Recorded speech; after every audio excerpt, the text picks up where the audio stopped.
কারিজমার সাউন্ডটা একটু শুনি।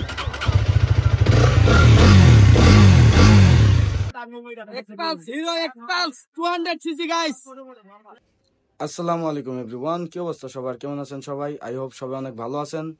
Welcome to my new video, welcome to my YouTube channel.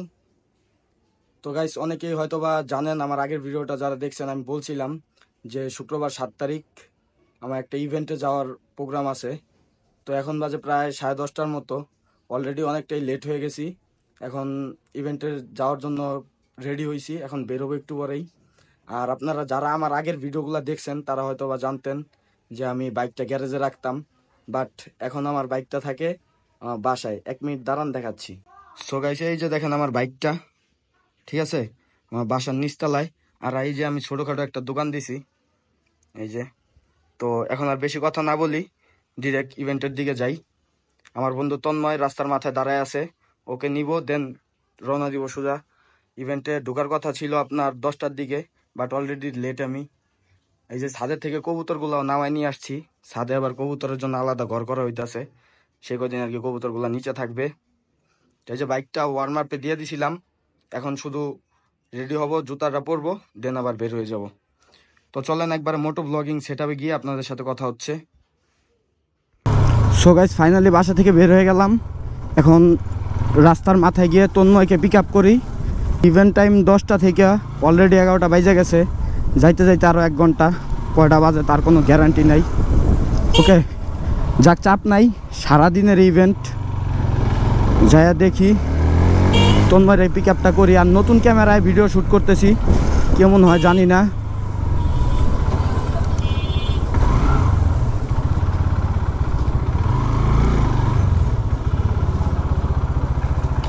ওর একটা কল দেই, ওর তো এই জায়গায় দাঁড়ানোর কথা ছিল, কইও আল্লাহ জানে। জি স্যার।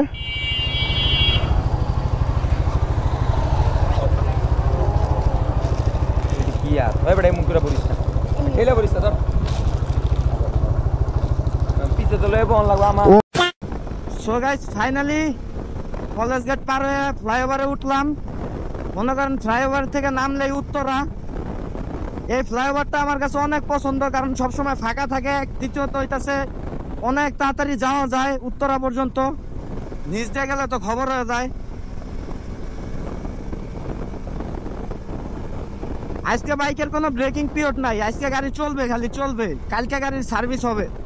হ্যাঁ সার্জেন্ট, আসো আসো, ধরো ধরো বন্ধু, সার্জেন্টের সামনে দেওয়া যায়। দেখি ধরে নাকি, এখন আর ধরবো না, এখন গাড়ির কাগজ আছে, ওরা জানে। আসো আসো আসো আসো, একটু ভাব ধরি, যে চিনি না চিনি না, অসেনা অসেনা অসেনা ভাব ধরি। ধরে না কে? এ ধরেন না কে বন্ধু, ধরে না কে?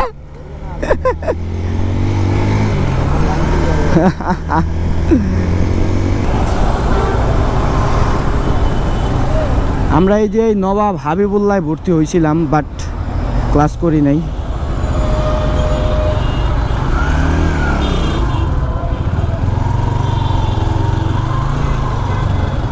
এই জায়গায় একটু দাঁড়ায় লোকেশনটা দেখে লই। সো গাইস, রাস্তা না চিনলে যা হয়। রাস্তা হচ্ছে 300 ফিট দিয়া, আর আমরা চলে গেছিলাম ওই পাশে ঘুরা আন্টিস খায়া, পুরাই বিতিকিচ্ছা অবস্থা। অনেক দিন পর 300 ফিট আইলাম। লাস্ট যেদিন 300 ফিট আইছিলাম সেদিন তো একটা দুর্ঘটনা ঘটে গেছিল, আপনারা সবাই জানেন কম বেশি। এখন আমরা গুগল ম্যাপ দেখতে দেখতে চলে যাইতেছি, আর এই 300 ফিটের রাস্তায় এনে কি আর রাস্তা চালান যায়? আমার বাইকের কোনো ব্রেকিং পিরিয়ড নাই আজকে।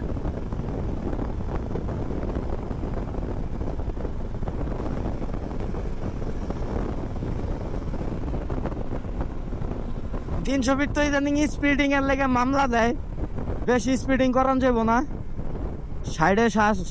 সাইডে 80তে চালাইতে হইব। কোয়া যায় না কখন কি হয়ে যায়। দেখ, উপরের থেকে ক্যামেরা মারছে, নিচের তো দাঁড়া করাইছে। বাবা, এই যে 300 ফিটের চেকপোস্ট, ঠিক আছে, এই পুরাটাই চেকপোস্ট। আয় সাবাস, চেক করবে নাকি পুলিশ আঙ্কেলরা? না, আজকে মনে হয় চেকপোস্ট বন্ধ। 2 বছর টিভিএসের বাইক ইউজ করছি, বাট কোনো ইভেন্টের ইনভাইটেশন পাই নাই। থ্রিলারটা কেনার পর মোটামুটি 1.5 মাসও হয় নাই, একটা ইভেন্টের ইনভাইটেশন পাইছি।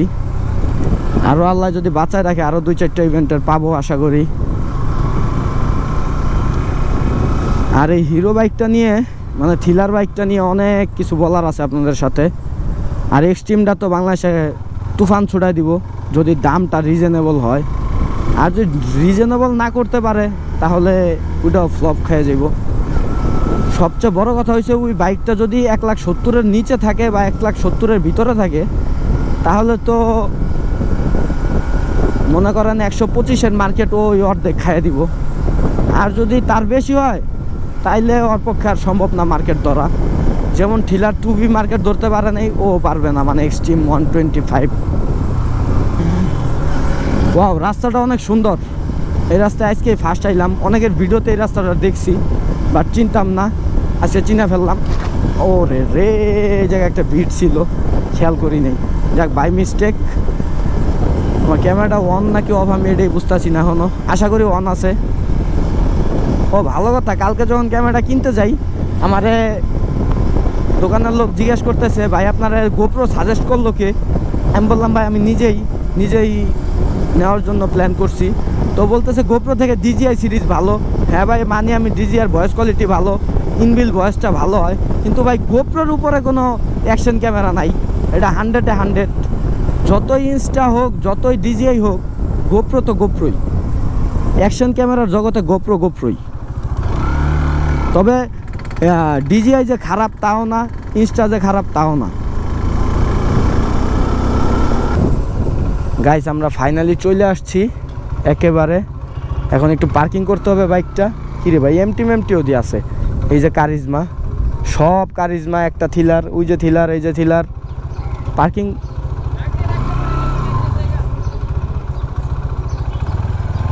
এনেই রেখে দিই।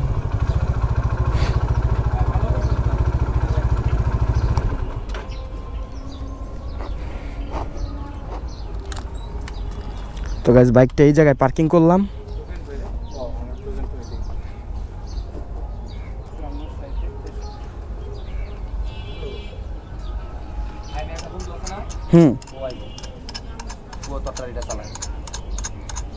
আইলে দেখা করবো, সমস্যা কি। সো গাইস, আমরা ইভেন্টের ভিতরের দিকে যাই। এই জায়গায় কারিজমা আর কারিজমা। জি 54, 37, 63। জি হ্যাঁ, তালা মারি নেই। আচ্ছা, গাল্লক দিছি শুধু। ঠিক আছে। সো গাইস, আমরা ইভেন্টের ভিতরের দিকে যাই, দেখি কি পরিবেশ। জি সো গাইস, এই যে দেখতে পাচ্ছেন আমার সামনে হিরো এক্সপালস 200 বাইকটার ভিতরে আমরা এখন বসবো। দেন দেখবো বাইকটার হাইটে লাগল পাই কিনা। আর বাইকটা বাংলাদেশে মধ্যে ফার্স্ট টাইম, এর আগে আসে নাই। এই ইভেন্টটা এসে দেখলাম আমরা গাইস 200cc এক্সপালস। আমরা এখন এটা দিকে বসবো, সিট হাইটটা চেক করবো, ঠিক আছে, লাগল পাই কিনা দেখতে হবে। Xpulse, hero Xpulse 200cc guys. A few moments later. So guys, finally আমরা আছি একবারে কারিজমা আর থ্রিলারের মাঝখানে। এই যে চারো সাইডে শুধু কারিজমা আর থ্রিলার, ঠিক আছে। ডান পিছের লুকটা আপনাদের দেখাই। এই যে দেখেন, খালি কারিজমা আর থ্রিলার। চলেন আমরা এই কারিজমাটার একটু স্টার্ট দেওয়ার চেষ্টা করি, চাবি যেহেতু দেওয়া আছে। আচ্ছা, এটা মনে হয় ফুয়েল নাই। কোন কারিজমাটার কাছে যাই, এই কারিজমাটায় দেখি ফুয়েল আছে কিনা। কারিজমার সাউন্ডটা একটু শুনি, ঠিক আছে। কারিজমার লুক আগের তুলনায় অনেক ভালো করছে। এই যে দেখেন ওরে লুক। আর এই যে থ্রিলার এক ফ্রেমে। ও বর্তমান বাজে প্রায় 3টার মতো। এখন আমরা সুইমিং শেষ করে লাঞ্চ করছি, দেন একটু সাইডে আসলাম, আইসা একটু ভিডিওটা কন্টিনিউ করতেছি। এই জায়গায় মোটামুটি অনেক মানুষ আইছে। আর আমরা দুইটা বাইক টেস্ট রাইড দিছি, টেস্ট রাইড তো না আর কি, আপনার উইঠা দেখলাম হিরো এক্সপালসটা আর হচ্ছে গিয়ে এক্সট্রিম 200 4V। দুটোটা বাইকই আপকামিং বাংলাদেশে আসবে, তো দুটোটা বাইকের সিনেমেটিক দেখতে পারবেন আপনারা। আর এই জায়গায় প্রায় মনে হয় রাত্রে পর্যন্ত থাকা হবে, 7টা 8টা পর্যন্ত, দেন আবার বাসার দিকে চলে যাব। আর আজকে ভিডিওটা বেশি লং না করি, এই জায়গায় আমাদের অনেক প্রিয় বড় ভাইয়েরা আসছে, তো তাদের ভিডিওতেও আপনারা এই জায়গাটা দেখতে পারবেন হয়তোবা। আশা করি আজকের ভিডিওটা আপনাদের ভালো লাগবে। এই ভিডিওটা আপনারা দেখতে থাকেন, যাওয়ার সময় আবার আপনাদের সাথে মোটো ব্লগিংয়ে দেখা হচ্ছে নতুন ক্যামেরার সাথে।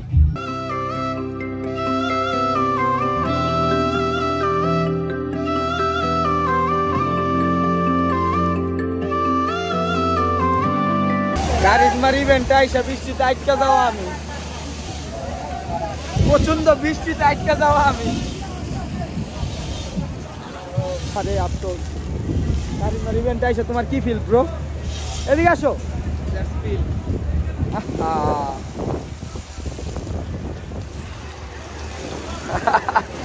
পুরা বৃষ্টিতে সব শেষ। এক্সপালস গুলা ওই যে দেখা যায়, ওই যে Xpulse. So guys, right now মোবাইলের ঘড়িতে বাজতেছে 6টা 33, 6টা 20-এ ইভেন্টের থেকে বের হয়ে গেছিলাম।